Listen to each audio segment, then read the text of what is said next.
Lumapit si Pedro at nagtanong kay Jesus, "Panginoon, ilang beses ko po bang patatawarin ang kapatid kong paulit-ulit na nagkakasala sa akin? 7 beses po ba?" Sinagot siya ni Jesus, "Hindi ko sinasabing 7 beses, kundi 70 ulit na 7.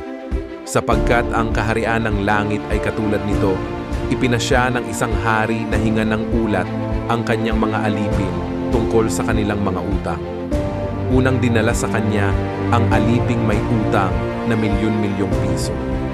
Dahil sa siya'y walang maibayad, iniutos ng hari na ipagbili siya, pati ang kanyang asawa, mga anak, at lahat ng kanyang ari-arian, upang siya'y makabayad. Lumuhod ang taong ito sa harapan ng hari at nagmakaawa, 'Bigyan pa po ninyo ako ng panahon at babayaran ko sa inyo ang lahat.' Naawa sa kanya ang hari, kaya't pinatawad siya sa kanyang pagkakautang at pinalaya. Ngunit pagkaalis roon ay nakatagpo niya ang isa niyang kamanggagawa na may utang na 200 piso sa kanya. Sinunggaban niya ito sa leeg, sabay sigaw, "Magbayad ka ng utang mo." Lumuhod ito at nagmakaawa sa kanya, "Bigyan mo pa ako ng panahon at babayaran kita." Ngunit hindi siya pumayag. Sa halip, ito'y ipinabilanggo niya hanggang sa makabayad.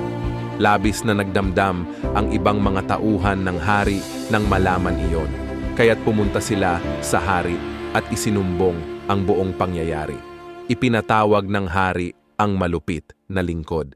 "Napakasama mo," sabi niya.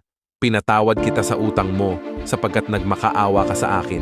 Naawa ako sa iyo. Hindi ba't dapat ka rin sanang nahabag sa kapwa mo?" At sa galit ng hari, siya'y ipinabilanggo hanggang sa mabayaran ang lahat ng kanyang utang. Gayon din ang gagawin sa inyo ng aking Ama na nasa langit kung hindi ninyo patatawarin ng buong puso ang inyong mga kapatid.